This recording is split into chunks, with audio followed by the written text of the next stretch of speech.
bagaimana kalau cita-cita di ISB Bandung ini menjadikan bahwa dangdut itu menjadi sesuatu pendidikan yang akhirnya memang kita bisa pertanggungjawaban secara kultural seperti itu.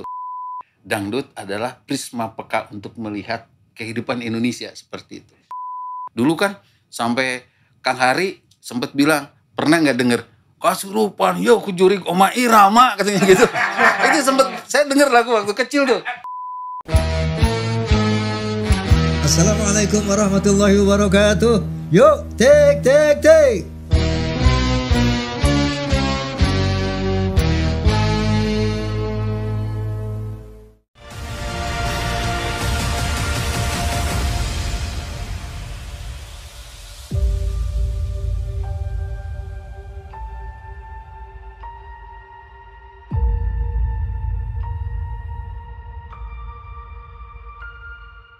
Assalamualaikum warahmatullahi wabarakatuh. Pemirsa juga Forza rahimakumullah. Kali ini tamu saya seorang intelektual dari bidang seni. Beliau adalah Profesor Ismet Ruhimat dari Institut Seni Budaya Indonesia Bandung. Tepuk tangan buat beliau. Prof, hatur nuhun tos sumping di bisikan Roma. Hatur nuhun pangulemna. Gini Prof, bahwa kemarin waktu ulang tahun Roma ke-77, beliau juga hadir di sana, menyaksikan seluruh acara sampai selesai. Terima kasih banyak Prof atas perhatiannya. Kemudian sebelumnya juga beliau dan teman-teman berkunjung ke studio Soneta dalam rangka silaturahmi dan ingin mendalami what is dangdut gitu. Apa itu dangdut? Barangkali Prof bisa diceritakan pertama mengenai Institut Seni Budaya ini. Seperti apa gitu. Terima kasih Pak Haji atas undangannya dan Assalamualaikum warahmatullahi wabarakatuh pemirsa.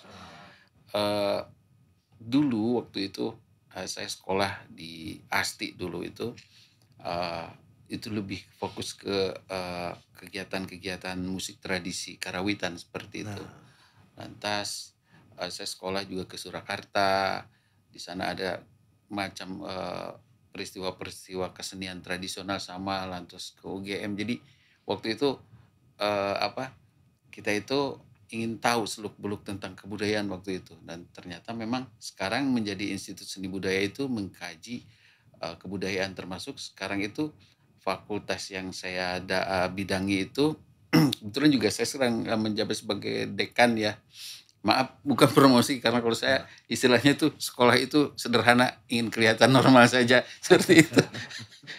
Jadi jadi kita mengembangkan prosedural pendidikan itu ada sesuatu yang akhirnya dulu kita berkaca bahwa seni tradisional itu memang menjadi sebuah momentum untuk bisa kita lihat bagaimana skala prioritas pendidikan dengan kualitas tradisional. Tapi sekarang kita berkembang bahwa ternyata yang tradisional pun seperti gini. Ketika kita melihat dangdut misalkan seperti ini, banyak orang berorientasi sekarang tuh pengembangan pendidikan musiknya tuh ke progresif, yang sekarang industri musik barat dan lain-lain. Nah lantas kita berpikir bagaimana kalau cita-cita di ISB Bandung ini menjadikan bahwa dangdut itu menjadi sesuatu pendidikan yang akhirnya memang kita bisa pertanggungjawaban secara kultural seperti itu, karena memang kita melihat kalau kita bersaing dengan pendidikan-pendidikan seperti di UPI, di Jogja, di Solo dan lain-lain, mereka sudah mengembangkan. Kami itu ingin melihat bahwa sisi pendidikan yang ingin kami dapatkan itu di luar kecenderungan umum seperti itu, tapi dengan kualitas dan aspek-aspek literatif dan referensi yang jelas. Artinya ketika kami diminta untuk mempertanggungjawabkan sisi mana akademiknya, sisi mana historisnya, dan sisi mana pertanggungjawaban pendidikannya gitu. Nah ini maka kami itu dengan teman-teman itu sebetulnya yang datang kemarin itu mereka juga sekarang unik. Mereka tuh ahli yang satu datang waktu ke ulang tahunnya di Indosiar itu rocker Pak, metal, gitaris metal gitu. Tapi sekarang fokus karena kedalaman bahwa ketika kita berbicara tradisi, maka kita akan ada satu pendidikan bagaimana kita harus berpikir sehat secara budaya, kira-kira seperti itulah. Berpikir sehat secara budaya. Ya, akhirnya ya oke lah, kita sepakat, kita ingin membawa misi kita. Disinilah letak, kalau kita berbicara dangdut berarti kita harus berbicara bagaimana seseorang itu berjuang dari awal sampai akhir dan menciptakan kultur seperti itu. Dan akhirnya ketika kami memilih dangdut ingin menjadi satu minat utama dalam pendidikan musik di ISB Bandung, ini menjadi cita-cita kami, terutama unik ya, yang bergerak di bidang ini adalah memiliki latar belakang yang sangat berbeda sekali gitu. Yang tadi saya katakan mereka suka main musik rock, tapi alhamdulillahnya komunitas kami itu dalam tanda kutip komunitas rocker Islami seperti itu.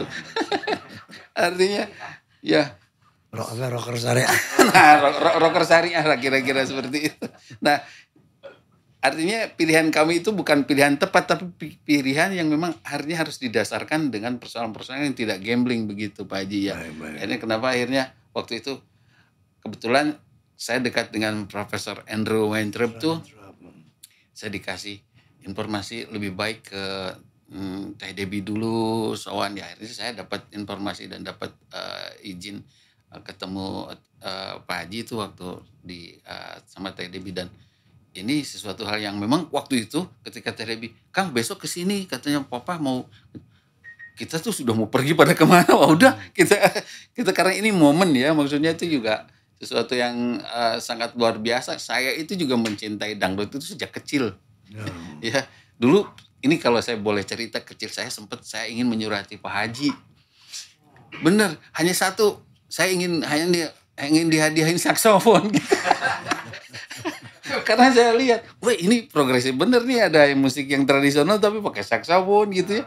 Cuma gitu, itu waktu kecil loh Pak Haji itu. Saya kemarin juga latar belakang saya di band waktu itu, tapi nggak sempat. Terus waktu saya riset tentang Bu Titi Timah juga, saya melihat ruang gerak Pak Haji itu tidak di dalam kualitas musik saja. Saya lihat, wah ini juga rocker, ini juga gini, terus masuk ke keliningan kan waktu itu.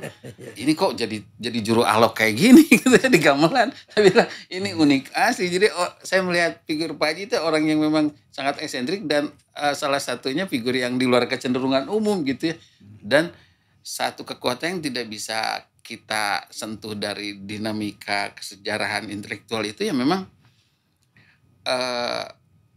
kita lihat seorang maestro itu nggak bisa digiring. Artinya dia memiliki satu kekuatan yang memang punya potensi yang luar biasa. Salah satunya ketika melihat figur Pak Haji sendiri,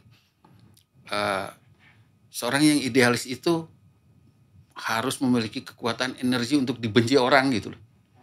Nah ini yang kita rasakan dari peristiwa Pak Haji itu seperti itu. Maka kita melihat dari berbagai perspektif ya, tidak hanya dari figur intelektualitasnya yang begitu tinggi dari Pak Haji, tapi juga bagaimana ini tergiring kepada suasana yang memang yang tadinya individu menjadi sesuatu yang sangat masif seperti itu. Lantas ketika kita menyodorkan peristiwa ini menjadi sebuah bagian dari kegiatan akademik kami, itu orang juga bertanya-tanya gitu Pak Haji, ya kenapa harus dangdut? Emang kenapa kalau harus dangdut? Kita bilang gitu.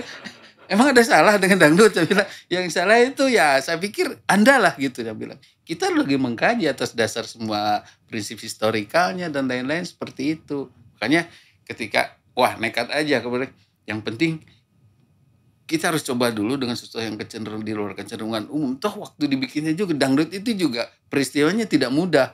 Lagi peristiwa sekian dekade seperti ini kan. Lantas kami itu bukan berarti ingin dianggap sebagai pahlawan, tapi karena dasar jangan sampai kita kan bangsa yang sering dalam kultur kita itu menghilangkan peristiwa-peristiwa apresiasi terhadap orang gitu ya. Nah ini yang saya ingin tingkatkan dari kehidupan bersilaturahim di dalam budaya ini.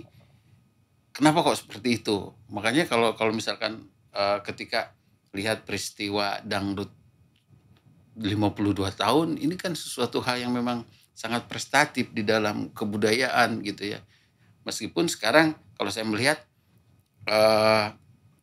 peristiwa-peristiwanya banyak macamnya gitu ya, hingga akhirnya juga Pak Haji juga mewanti-wanti ada sesuatu hal yang memang tidak boleh digiring ke suasana akademiknya gitu. Ada yang memang ini loh nanti juga tentu kedepannya ISBI Bandung itu juga ingin menjadi salah satu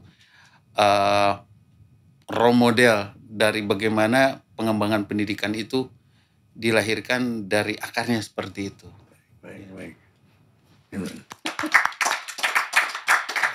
Prof, Institut Seni Budaya Indonesia, seni budaya.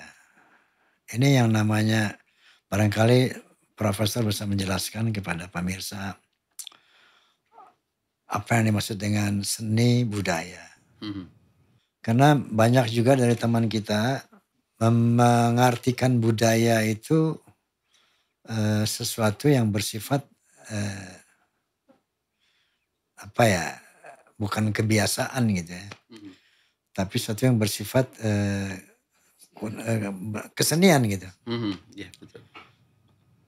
Seni budaya, bisa Anda jelaskan secara katakanlah secara clear gitu, apa itu seni budaya dalam arti yang luas seperti itu? Oke, saya agar lebih sedikit spesifikkan saja dari pengalaman saya membaca dari peristiwa dangdut aja. Orang melihat figur Pak Haji sering difikirkan dari kualitas musik saja seperti itu. Terus dalam figur Pak Haji di Jawa Barat aja, orang berpikirnya tuh seperti dalam tanda kutip punten dilecehkan seperti itu. Suaranya Tea gitu, berpakaian Tea dan lain-lain, tapi tidak pernah difikirkan prestasinya seperti itu. Nah, ini yang menjadi kok nggak sampai ke sana ya gitu ya Pak Haji gitu ya. Nah, saya berpikir bahwa kebetulan saya lagi mengkonsepsi di Mangle gitu ya, bahwa salah satu dalam tanda kutip nih juga bahwa kok orang Sunda gini-gini amat sih gitu ya, mencontohkan orang yang memang harus patutnya jadi panutan, kok cuma hanya dalam reaktif ke fisik seperti itu, tapi tidak pernah terfikirkan bagaimana orang itu besar dan melekat di mata masyarakat seperti itu. Nah, ini kan kalau saya lihat ketika saya baca dari bukunya Dangdut Story dari Pak Andrew itu, tadi itu dia tidak berbicara dangdut sebagai musik, tapi dangdut sebagai sebuah proses pembudayaan bangsa Indonesia, dilihatnya seperti itu.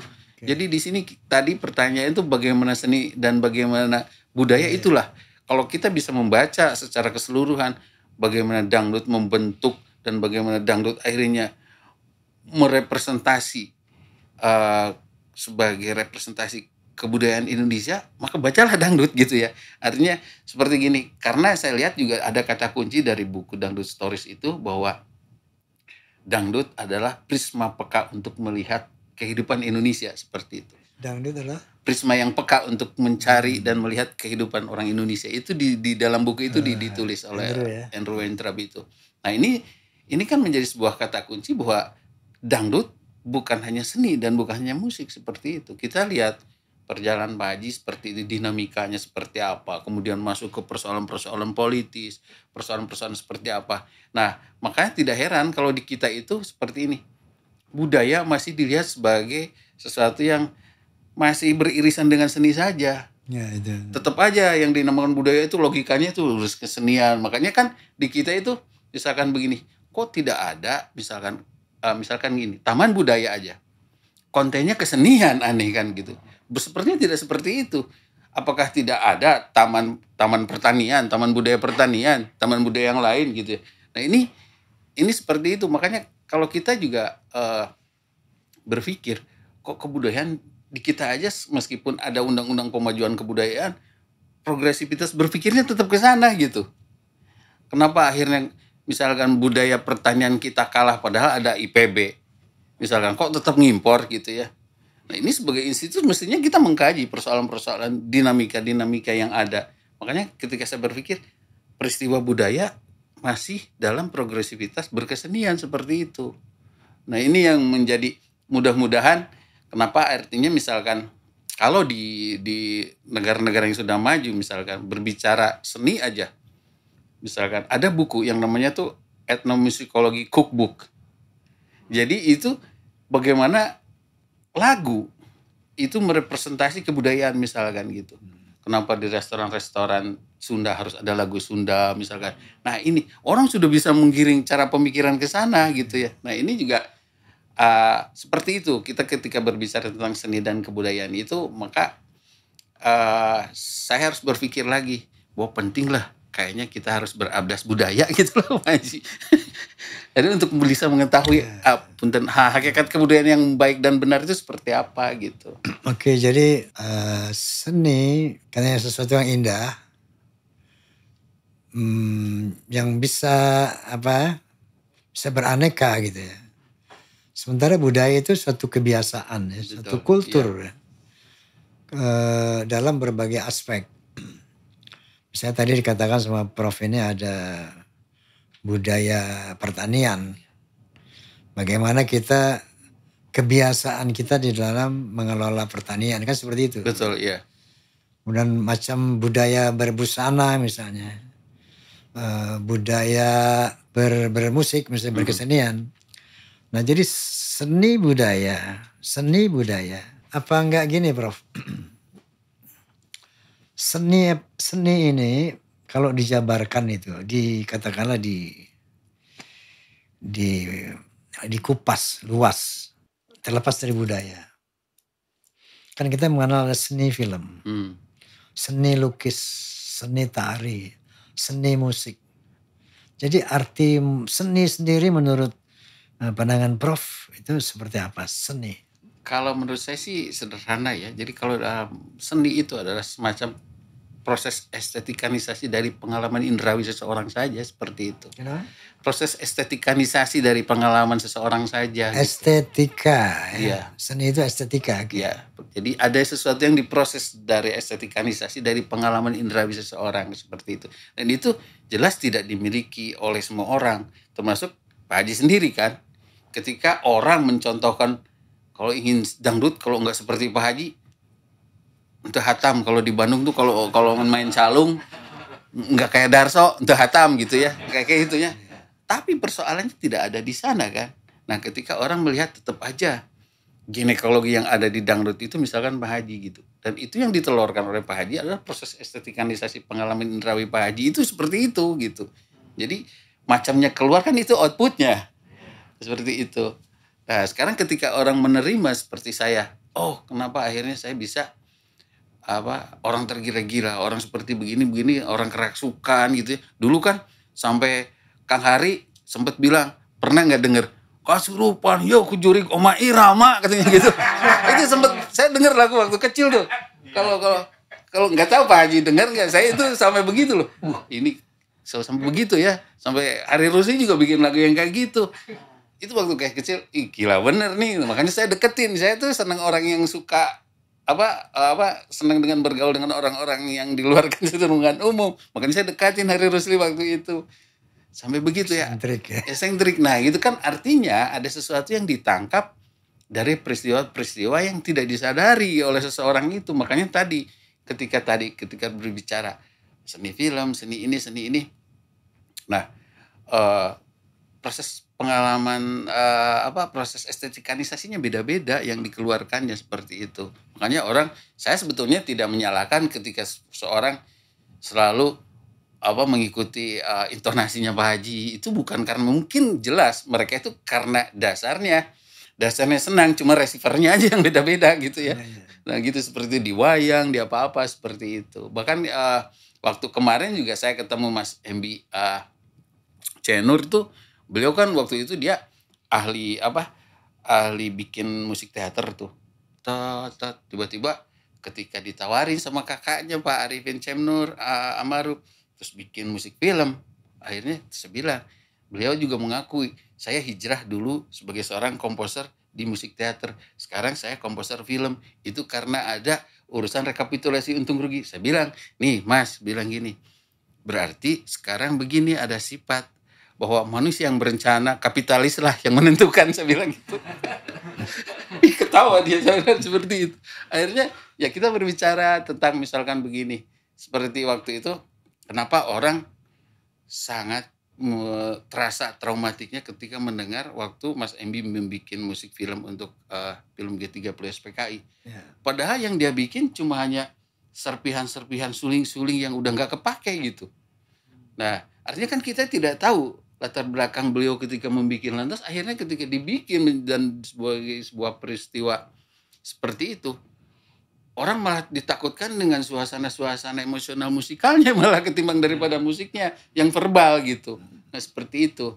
Makanya ketika saya tanya, Mas, saya tuh nggak tahu ketika tiba-tiba katanya membuat musik ini kok pengen mengalir begitu saja, ingin masuk pada suasana yang dia sendiri juga nggak akan membayangkan kalau dia berpikir struktur untuk membangun karakter musik itu, mungkin beliau juga nggak akan kesampaian gitu, seperti itu. Baik, jadi ternyata seni itu estetika ya. Iya. Estetika itu rasa. Estetika itu sesuatu yang abstrak ya. Jadi estetika ini macam-macam, ada estetika sense of art gitu. Rasa art, rasa seni. Ada yang itu berupa lukisan. Estetika yang berupa tarian gitu. Ada estetika yang bersifat musik. Nah kemudian ketika ini menjadi sesuatu yang populer, artinya disukai, digemari dan meluas secara luas, maka jadilah dikatakan membudaya seperti itu ya. Seperti kita lihat, seperti misalnya wayang golek. Wayang golek itu kemudian tari jaipong misalnya.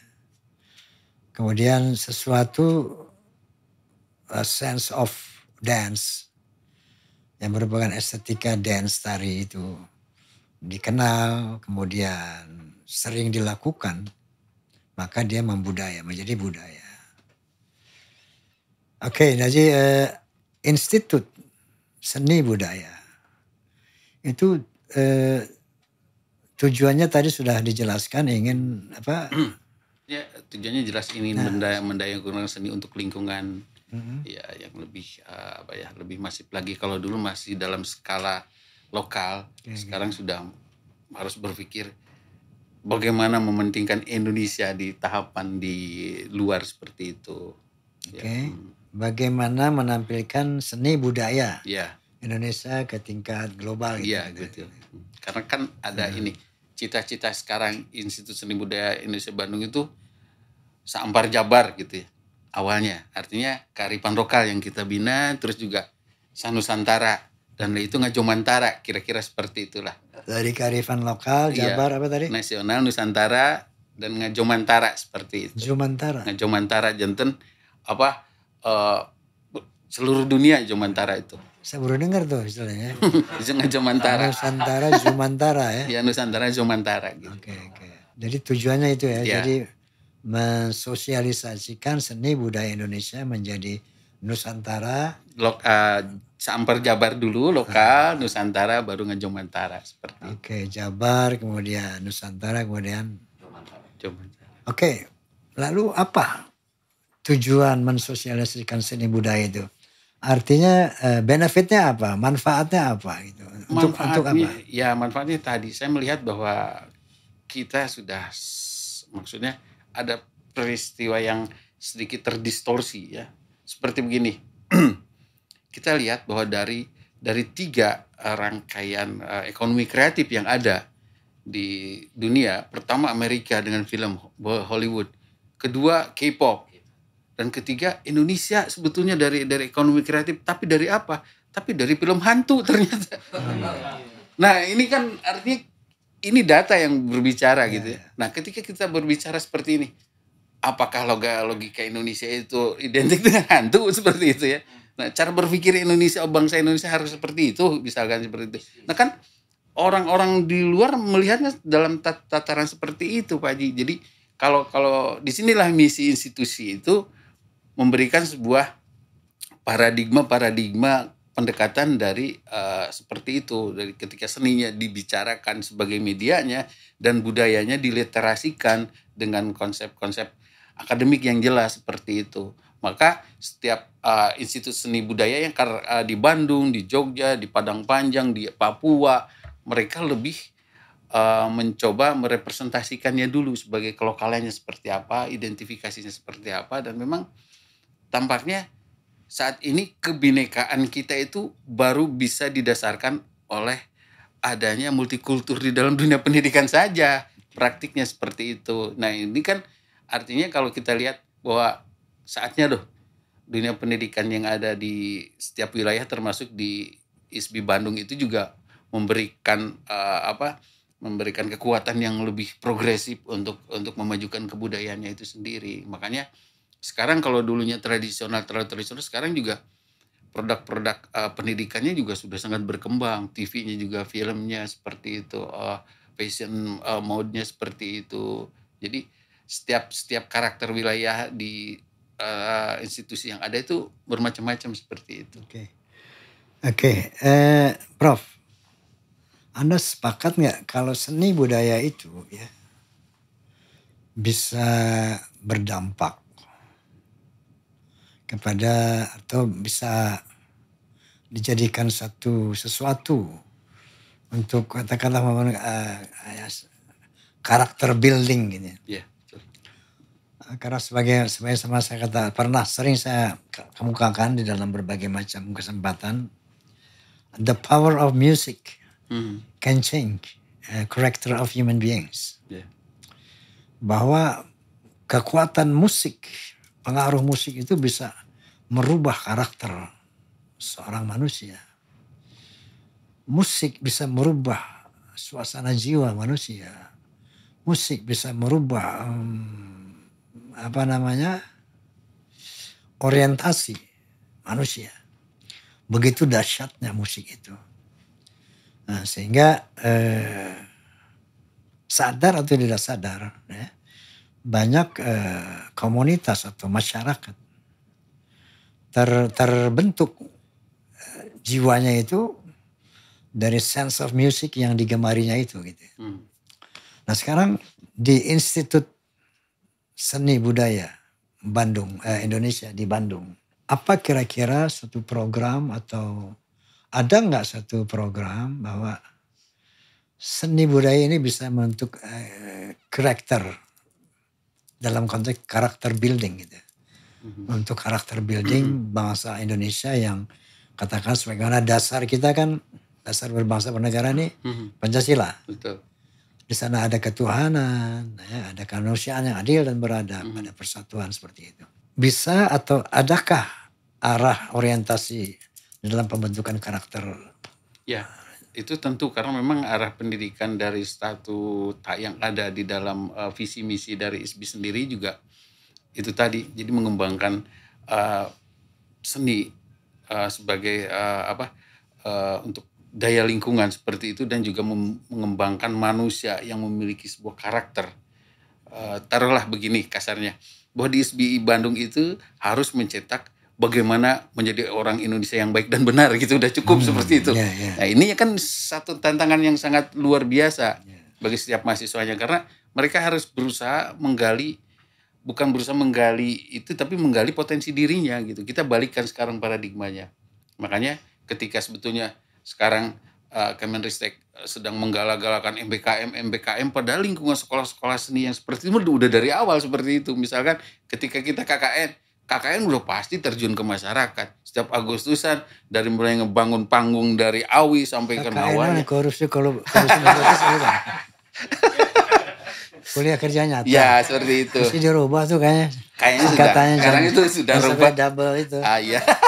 Nah, makanya seperti itu. Nah, dari awal produk-produk seni yang berorientasi kepada kultur sudah masuk ke wilayah ketatanan di bawahnya. Artinya kami tidak heran kalau ketika tiba-tiba Pak Jokowi mengeluarkan undang-undang pemajuan kebudayaan itu, apakah tidak telat? Gitu loh pertanyaan saya itu waktu itu.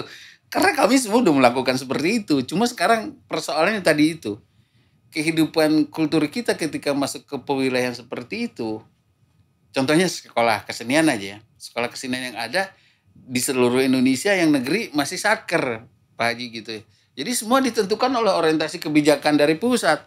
Sedangkan seniman kan semua liar-liar seperti itu. Nah ini kadang-kadang kita selalu bentrok dengan kebijakan seperti itu kan. Ya apalagi saya seorang PNS ya, maksudnya ya kita sulit ketika berbicara tentang orientasi hak saya sebagai seorang profesional misalkan sebagai seniman dengan kebijakan administrasi kan itu juga berlainan sama sekali. Tapi ya udahlah kesampingkan, yang penting juga ada misi tetap yang harus kita bawakan itu bahwa pembangunan itu yang dikatakan sebagai sebuah karakter building itu memang harus kita jaga marwahnya seperti itu.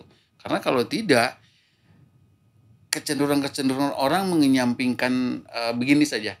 Ketika kita berbicara, kita boleh berbicara sekontemporer apa, seavantgarde apa, tapi kita jangan hilang bahwa untuk menjadi seorang besar itu harus sadar kepada apa yang dia jadikan sebagai kulturnya seperti itu. Di ISBI itu seperti itu. Misalkan begini, saya juga mengajar di beberapa universitas seperti di Amerika, di Jerman, di Inggris, termasuk di di Singapura. Ada namanya itu Sekolah Republik Poli yang punyanya Lee Kuan Yew. Di sana ada mata kuliah gamelan gitu ya. Saya tanya kenapa? Ya dalam tanda kutip mereka mencari kultur.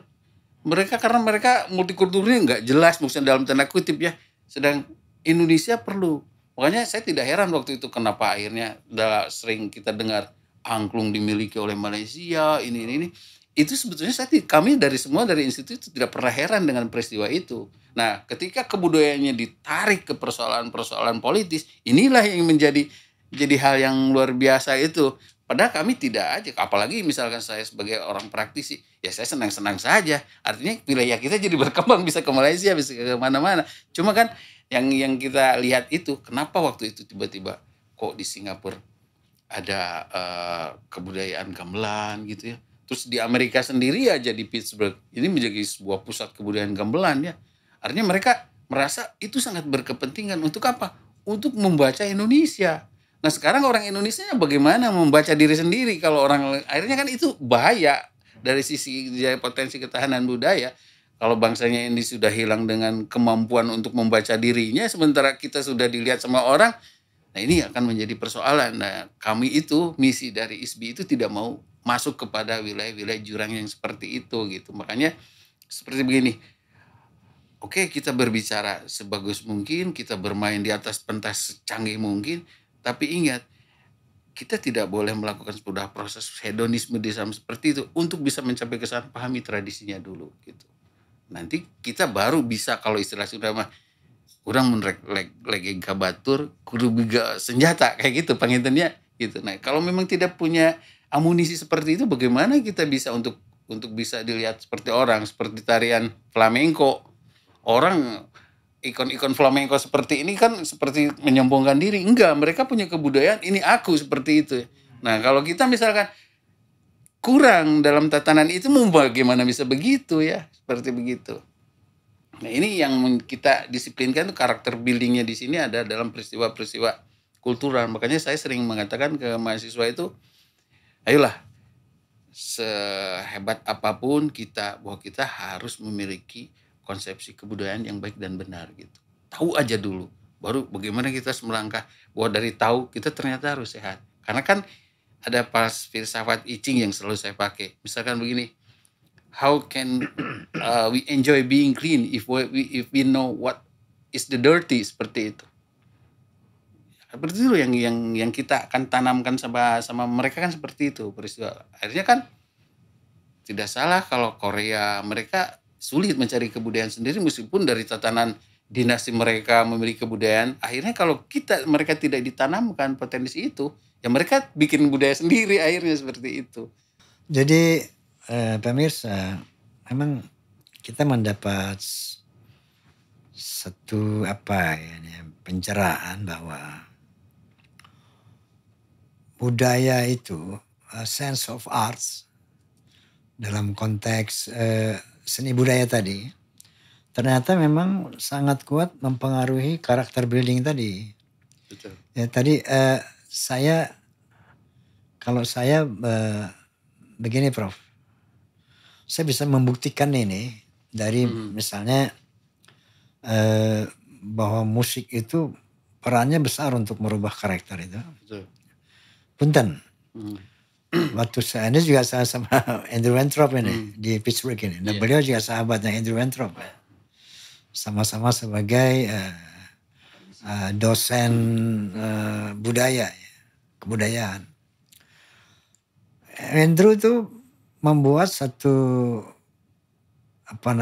program International Conference on Islam and Popular Culture in Indonesia and Malaysia. Jadi temanya itu International Conference on Islam and Popular Culture in Indonesia.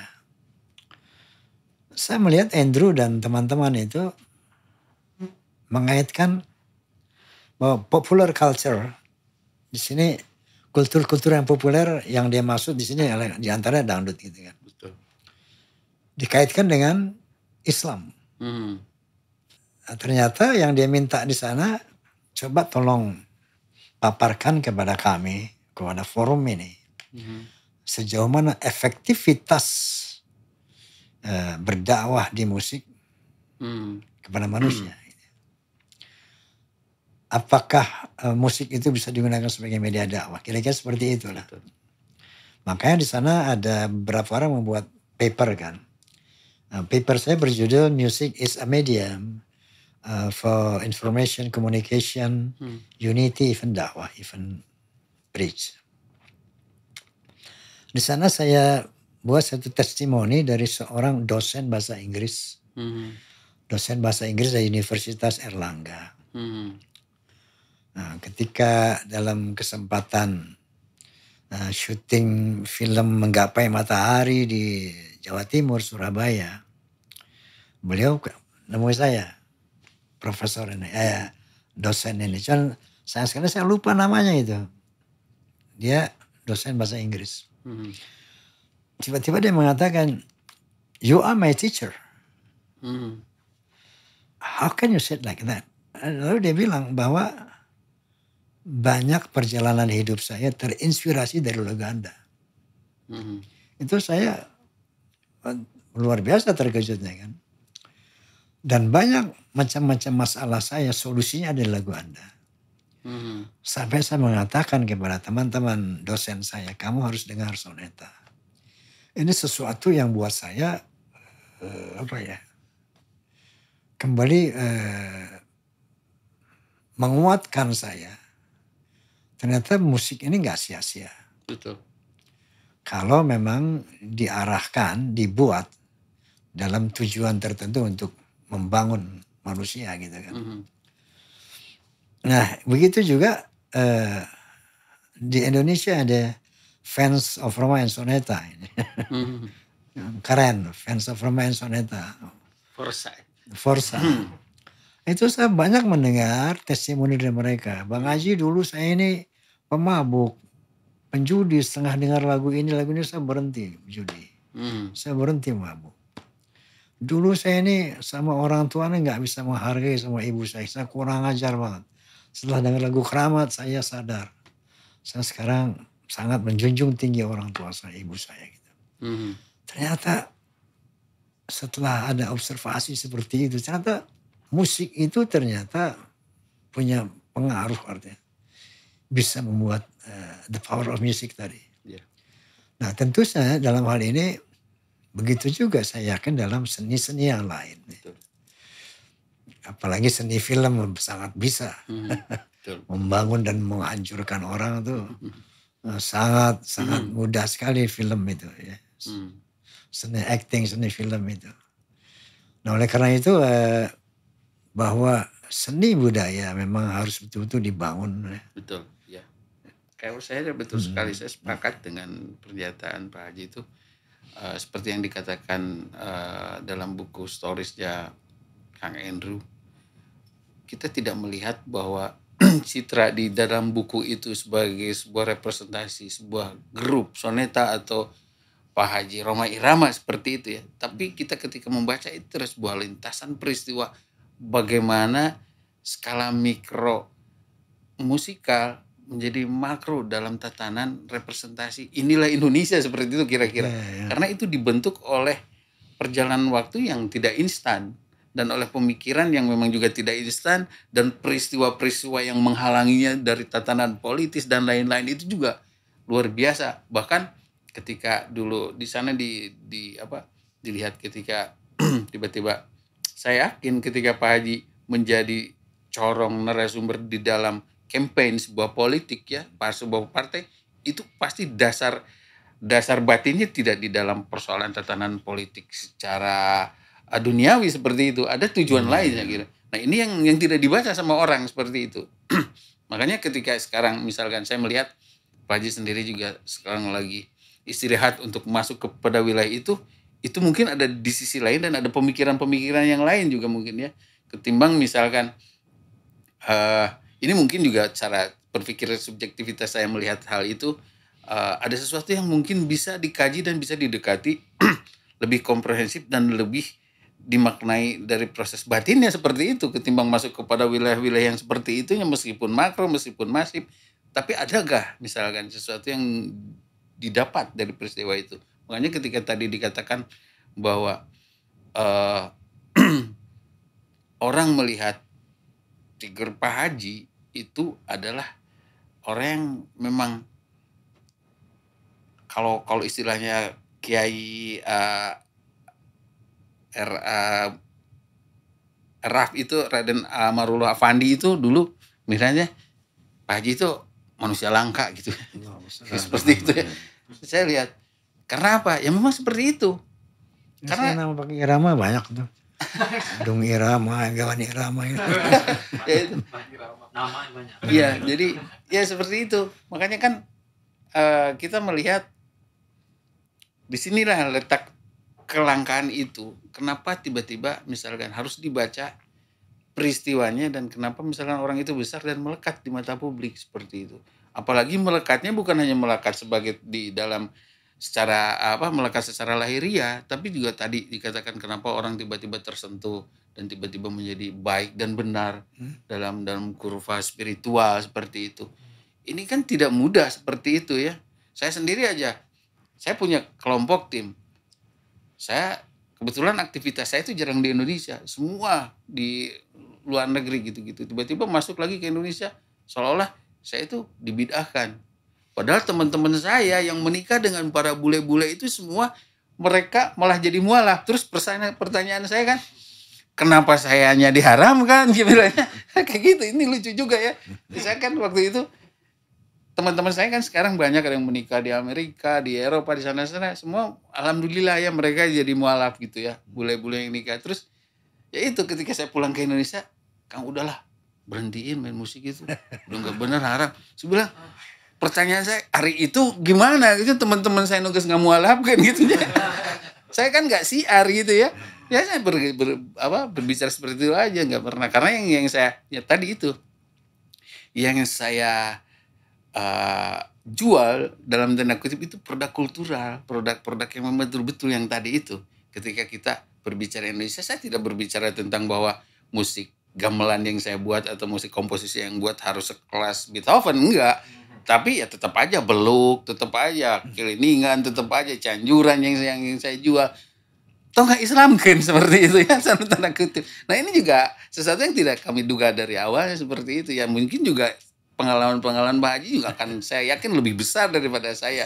Dari usia hampir 55 dekade seperti itu kan. Ya saya yakin banyak peristiwa-peristiwa yang akhirnya bisa menjernihkan mata batin manusia juga seperti itu. Makanya tadi betul karakter building yang dibangun dari orientasi do re mi fa sol la si do saja. Kenapa? Tadi saya sebelum itu kan dicerahkan tentang Jabar seperti itu. Tentang skema-skema do re mi fa sol la si do yang dicoba dimanifestasi dengan kehidupan spiritual itu kan luar biasa. Apalagi ini diberikan dalam produk pendidikan. Nah, saya pikir ini akan menjadi sesuatu yang sangat bermanfaat gitu Pak Haji. Amin. Ya jadi ini menyimpang sedikit ini tadi. Beliau dibid'ahkan ini Tidak syariah saya itu orangnya. Jadi garis besarnya aja ya. Di dalam Islam itu ada dosa-dosa besar. Kalau nggak salah 7 dosa besar itu. Di antaranya musyrik, menyekutukan Allah. Kedua membunuh. Ketiga berzina, mabuk, berjudi, merampok, mengambil harta orang lain, bunuh diri dan sebagainya. Nah ini dosa-dosa besar. Dosa-dosa besar menghapusnya dengan taubat. Bertobat kepada Allah. Ada dosa-dosa kecil. Selain dosa besar, dosa menengah, dosa kecil. Apa itu dosa kecil? Yang di luar dosa besar tadi. Di antaranya itu tadilah. Main musik, kalau mau dikatakan dosa. Ya hal-hal yang di luar dosa besar tadi. Itu sesungguhnya dengan sholat selesai. Karena kata Nabi SAW, sholat itu seperti orang mandi 5 kali sehari. Mandi kan bersih dari abu. Nah kalau sholat itu bersih dari dosa-dosa kecil. Jadi yuridullahu bikumul yusra wala yuridu bikumul usra. Allah ingin memudahkan manusia, bukan ingin mempersulit. Jadi budaya itu sendiri satu anugerah Allah yang luar biasa. Satu anugerah. Jadi sense of art ini semua memiliki. Betul. Tidak ada seorang manusia pun yang tidak punya sense of art. Yang ada dia menyembunyikannya itu.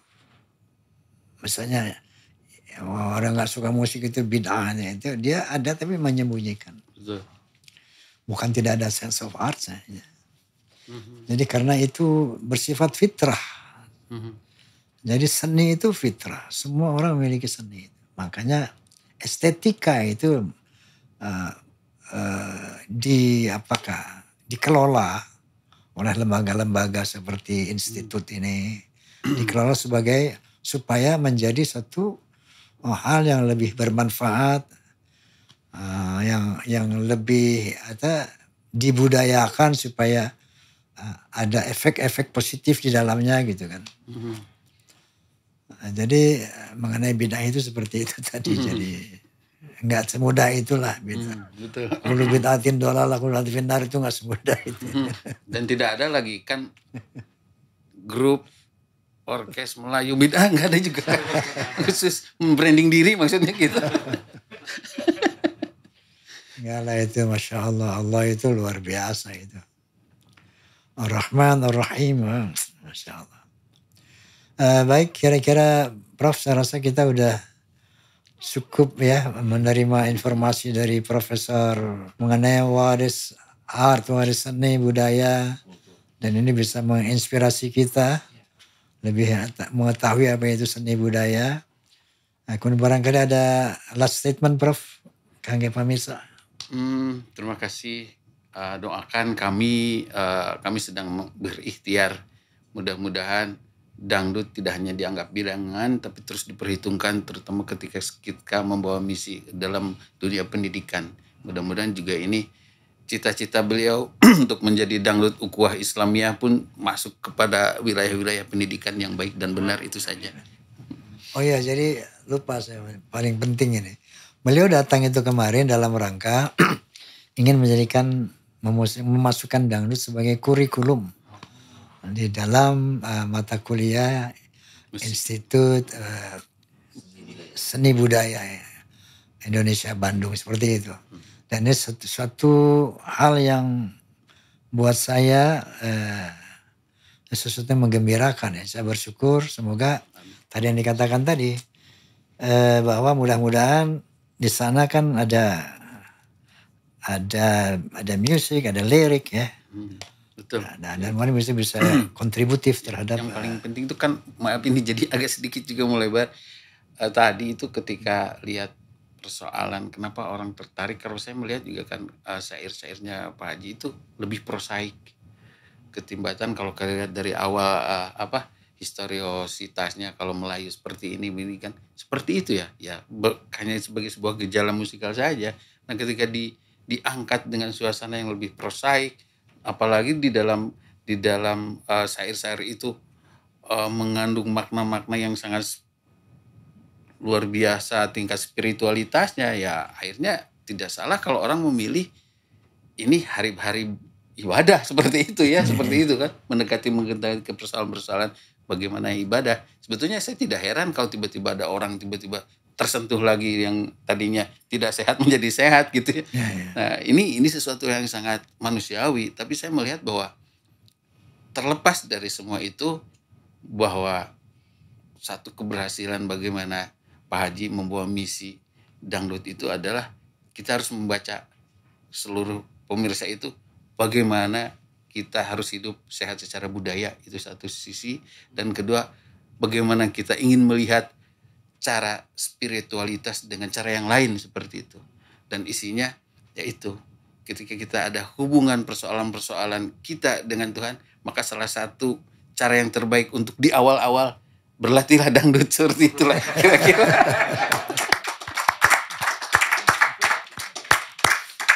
Baik pemirsa juga Forsa, terima kasih banyak atas perhatiannya. Wallahul muwaffiq ila aqwamit thoriq.